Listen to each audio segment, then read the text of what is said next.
Hello there, and welcome to this episode of the Ominous Origins podcast with me, Casey. Of course, this podcast is brought to you by none other than the wonderful people over at morbidlybeautiful.com.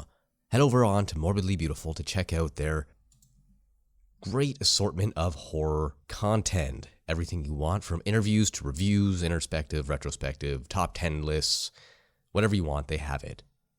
Furthermore, they have a great library of podcasts you can check out and catch up on, including They Mostly Podcast at Night, a horror film review podcast featuring two friends who have great on-mic chemistry. Other than that, I do have a couple of new reviews to share with you today. This one comes from Cherry B from America. She says, in the title, "Wonderful for anyone with an interest in horror or myth," and it's a 5-star rating, so thank you very much for that.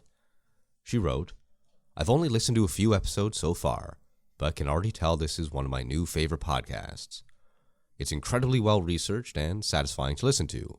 You learn a lot in only about 20 minutes without feeling overwhelmed by excessive information. Plus, Casey has a lovely voice. Would definitely recommend to anyone interested in the subjects covered." Well, thank you very much. I appreciate the lovely voice comment, considering I have a face for radio, and that's why I do this. So at least I have something going for me, right? The other one is also another 5-star review from On 8 Legs, and it's on Apple Podcasts from America as well.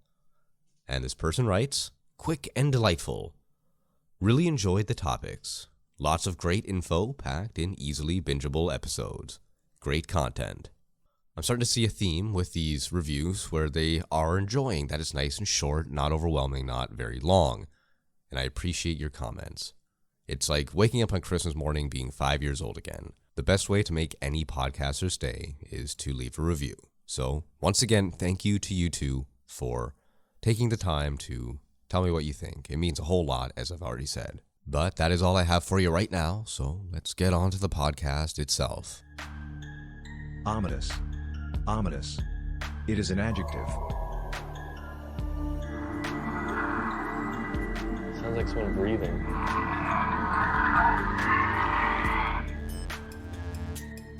Ominous. England and the UK have some of the most colorful histories in the world. Everything from the British Empire to, well, football. They have such a history, such a past, that it's hard to find things that aren't interesting if you're being completely honest with yourself. And that's sort of a good problem to have when you have a history/horror podcast. Anything from Jack the Ripper to UFO sightings, the UK has experienced it all. But one of the things they are most known for are something called the ABCs. And no, I'm not talking about the alphabet.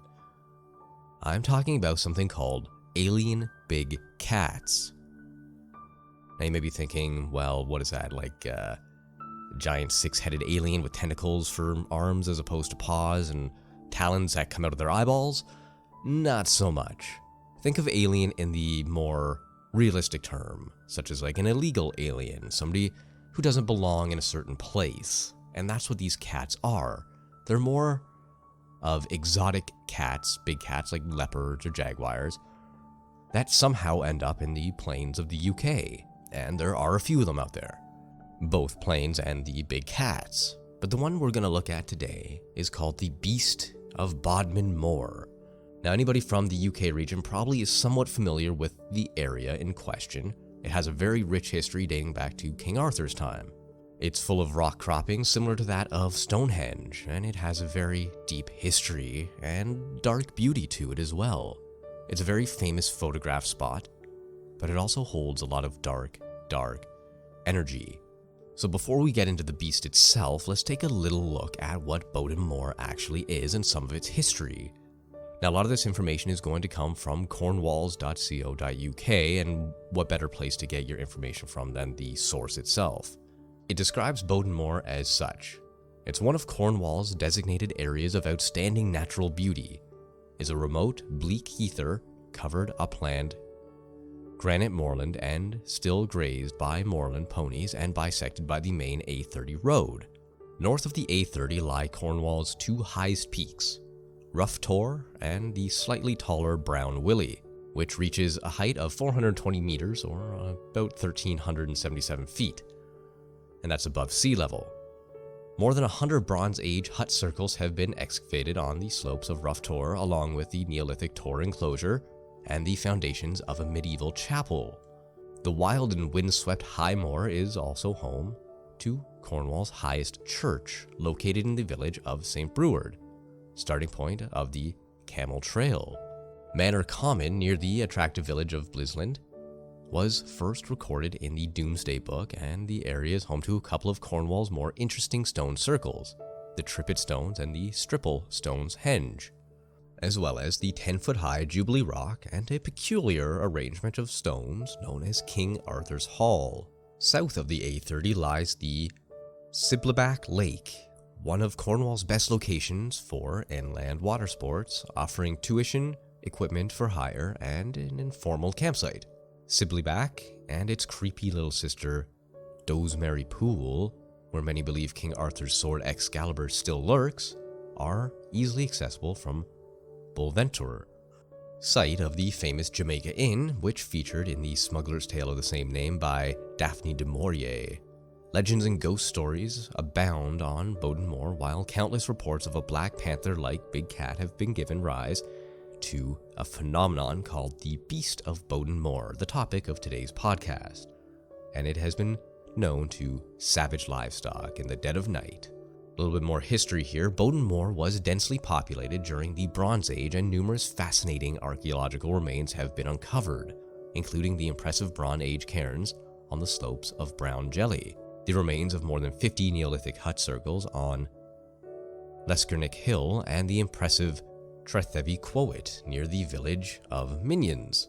Minions is close to numerous other places of interest, including Rillaton Barrow, the famous Herwer's Stone Circle, Daniel Gum's Cave, and the Cheese Ring, a striking wind-eroded formation of circular granite rocks balanced on top of each other that is said to be the result of an epic struggle between the giants and the saints. As well as Neolithic and Bronze Age remains, Bodmin Moor boasts a wealth of other historical features, including medieval clapper bridges, such as the Dulford Bridge, which spans the Delank River near St. Breward, and is the best preserved Celtic holy well in Cornwall, that of St. Clear near Boethick. Trewint near Alternun has a strong association with John Wesley, the founder of the Methodist Church, who used to stay in what is now Wesley's Cottage on his numerous visits to Cornwall. Like much of Cornwall, Bodmin Moor was fairly heavily mined during the 19th century. Ruins of disused granite quarries and tin and copper mines litter the landscape, including the Phoenix United Mine in Minions, where there is a visitor center. Although for its most part it is privately owned. Since 2000, much of Bodmin Moor has been designated open access land, and there are excellent opportunities for hiking and other outdoor activities. The southern fringes are home to Cardenham Woods, 650 acres of forestry commissioned woodland, whose steep valley sides are crisscrossed with walking and mountain biking trails.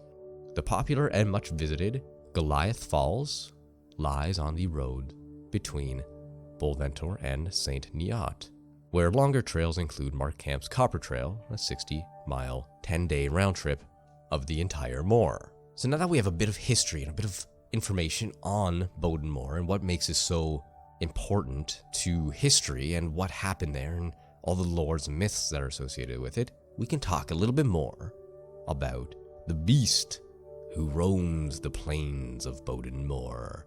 Again, I found this website, the cornwalls.co.uk, to be very useful in this circumstance. It's provided a lot of information, so I'm just going to give it credit in the description below, and you can check it out for yourself. But the Beast of Bodmin Moor, from the Cornwall Guide. There is no doubt that Bodmin Moor is a creepy place. Should you happen to find yourself alone there as dusk is falling, try not to think about the layers of legend, horror, and mystery associated with this wild and rugged landscape. And in particular, whatever you do, try not to let your mind dwell on the Beast. The Beast is a result of some 60 sightings of a Black Panther-like big cat, supposedly 3 to 5 feet long, sporting white-yellow eyes, combined with numerous reports of mutilated livestock. The evidence was robust enough that in 1995 the government ordered an official investigation into the existence of such a beast. The report finally concluded that there were no verifiable evidence of a big cat on Bodmin Moor, although it was careful to state that there was no evidence against it either. It's one of those you have to prove a negative things, which is a little bit tougher to do, and not usually how things work, but I think they want to keep the legend alive, possibly for tourist reasons, possibly to keep themselves relevant, or maybe they're just trying to cover something up. Shortly after the report was published, the public was flabbergasted when a small boy found a leopard skull lying on the banks of the River Fowey. Big cat speculation reached fever pitch. Had it escaped from a nearby zoo? Wasn't the author of the mutilations? Sadly though, the Natural History Museum boringly soon found that the leopard skull had belonged to an imported leopard that came to the country as part of a leopard skin rug. And once again the controversy died, although sightings were still reported with reasonable regularity until 1998, when a video footage was released that clearly showed a black cat around 3.5 feet long roaming the plains. The video described by the curator of the Newquay Zoo and wildcat expert as the best evidence yet that big cats do indeed roam Bodmin Moor. Now, of course, theories went wild. If it does exist, and many swear that it does, perhaps the animal is a big cat that escaped a zoo or private collection and was not reported because it had been imported illegally. A hypothesis rejected by scientists on the ground that the numbers needed to sustain a breeding population would be far too large for the food supply. Some believe the animal is a species of wild cat that is believed to have become extinct in Britain more than 100 years ago. Some, after reading reports not just of hissing and growling, but of sounds like a woman screaming, are inclined to blame the paranormal. Meanwhile, the sightings continue. As you can see, there are both arguments pertaining to the existence and the non-existence of this beast, but there's a little bit more to the story. Some that the article I just read you didn't really capitalize on. They didn't really investigate into a little bit more, and I think that warrants another look. Another source that I found says that, yeah, sure, the climate doesn't really fit a big exotic cat, and there isn't really much of a food supply in the area, despite having some maybe ponies kicking around. But for those that do believe in the existence of the beast of Bodmin Moor, they do have many theories, ranging from the natural to the paranormal. And a common theory is that most or all of the ABC sightings, remember that stands for alien big cats, throughout the UK include those of the beast of Bodmin Moor, where animals that were formerly part of an imported private collection had either escaped or been released. These missing animals would not have been reported because importing them would have been illegal in the first place, as we touched on before. But it takes it one step further here. A more specific theory points to the Mary Chipperfield incident as a cause for the sightings. When she closed her zoo in 1978, she supposedly released 3 pumas into the wild. Author Benjamin Mee of We Bought a Zoo fame subscribes to this idea as well. However, Mee believes that the remaining population descended from the original 3 pumas would have died. According to him, he says, I think 2 whole generations of puma managed to live on the moor until the winter of 2010, when the weather got so cold, they all died. Mee also believes that rumors of the beast, which resurfaced in the summer of 2016, were caused by his Dartmoor Zoo. During this time, the zoo was missing Flavio, a lynx that had managed to escape.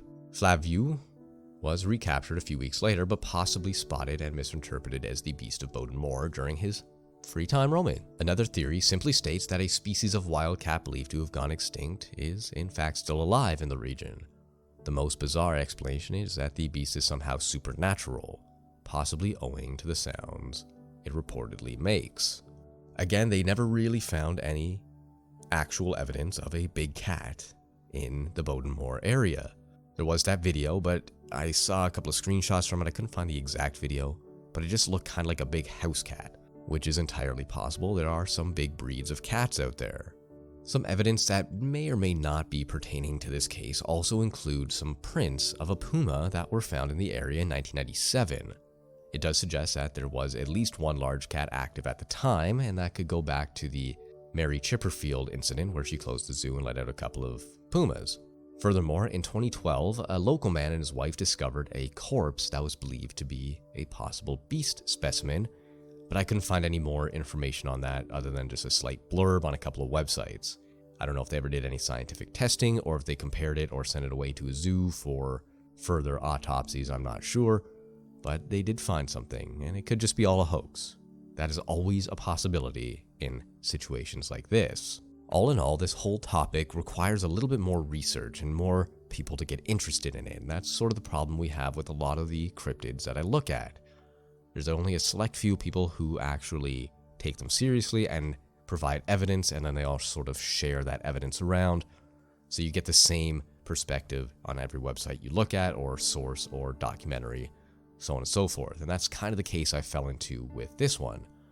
Although there are other big cats that are sighted around the UK, and there was a survey actually completed by the Big Cat Society of Britain for the years 2004 and 5, and it noted that there were 2,123 sightings of big cats sighted across Great Britain. Many believe these animals were descendants of animals US servicemen kept as mascots, which were let loose following the end of World War II.